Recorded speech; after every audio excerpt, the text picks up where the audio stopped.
धनबाद की सर्द रातों में एक नन्हा सा बच्चा सड़क किनारे लावारिस छोड़ दिया गया था। रात बहुत ठंडी और अंधेरी थी। सड़क के किनारे एक पुरानी टोकरी में लिपटा हुआ नन्हा अंगार भूख से रो रहा था। उसे उसके माता पिता किस्मत के भरोसे छोड़ चुके थे। तभी एक फटे पुराने कंबल में लिपटे एक बाबा वहां से गुजरे। ये वही बाबा थे जो शहर की सड़कों पर भीख मांगकर अपना गुजारा करते थे। उन्होंने उस लावारिस बच्चे को अपनी गोद में उठा लिया। उस दिन से अगर अंगार का कोई अपना था तो वो सिर्फ शंभू बाबा थे। शंभू बाबा खुद अभावों में जी रहे थे, लेकिन उन्होंने उस अनाथ बच्चे को अपना नाम दिया, अपनी पहचान दी। फुटपाथ ही उनका घर था और लोगों की दया ही उनकी रोटी। बाबा ने अंगार को हार न मानना सिखाया, सिर्फ मांगना नहीं बल्कि लड़ना और टिकना सिखाया। बचपन से ही अंगार ने कोयले की खदानों के पास धूल और धुएं के बीच अपना जीवन बिताया। वो कोयले की बोरियां ढोता और बाबा के साथ सड़क किनारे बैठता। बेटा, ये काला कोयला ही एक दिन तेरी किस्मत बदलेगा, बस अपनी आग को ठंडा मत होने देना। वक्त बीतता गया। 18 साल गुजर गए। अंगार बड़ा हो चुका था। उसकी रगों में कोयले की कालिख और पसीने की गंध बस चुकी थी। वो कोयले की खदानों में मजदूरी करने लगा, दिन भर भारी बोरे ढोना और रात को उसी आग में अपनी महत्वाकांक्षा को तपाना, यही उसका जीवन बन गया। अंगार ने ठान लिया था कि वो पूरी जिंदगी मजदूर बनकर नहीं रहेगा। एक दिन वो इस काले सोने के साम्राज्य का मालिक बनेगा। सालों की मेहनत से अंगार ने कुछ पैसे जुटाए और एक दिन वो खदान के क्रूर मालिक ठाकुर दिग्विजय के सामने जा पहुंचा। अंगार ने निडर होकर खदान अपने नाम करने का प्रस्ताव रखा। ठाकुर दिग्विजय ने इसे अपना अपमान समझा। उसने पैसे जमीन पर फेंक दिए और अपने गुंडों से अंगार को बेरहमी से पिटवाया। सड़क के कुत्ते, तेरी औकात मेरी खदान खरीदने की नहीं, मेरी जूतियां साफ करने की है। लहूलुहान हालत में अंगार को सड़क पर फेंक दिया गया।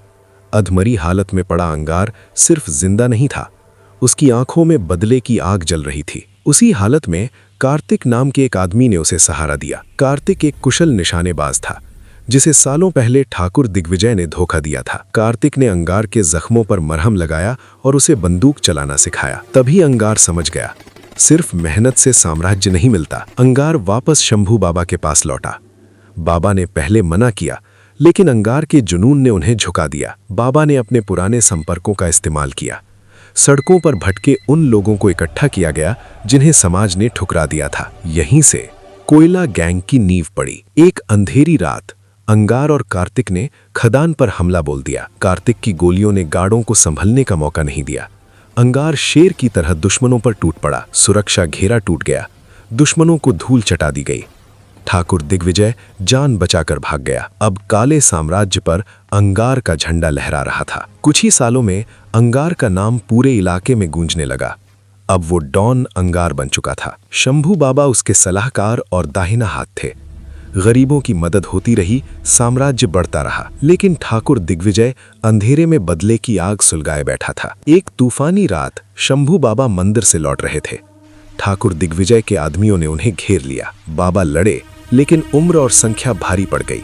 पीठ में छुरा घोंप दिया गया। जब अंगार पहुंचा, बाबा आखिरी सांसें ले रहे थे। बेटा, साम्राज्य बनाना आसान है, उसे बचाना सबसे बड़ी लड़ाई है। शंभू बाबा की मौत ने अंगार को तोड़ दिया, लेकिन उसने हार नहीं मानी। वो भूमिगत हो गया, पहाड़ों में अपनी ताकत बढ़ाने लगा।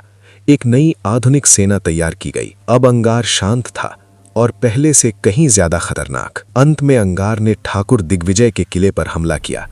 उसके साम्राज्य को ईंट से ईंट बजाकर तबाह कर दिया। ठाकुर दिग्विजय को उसी खदान के गड्ढे के किनारे लाया गया। अंगार ने उसका अंत किया और शंभू बाबा का बदला पूरा किया। आज अंगार का साम्राज्य 7 राज्यों में फैला है।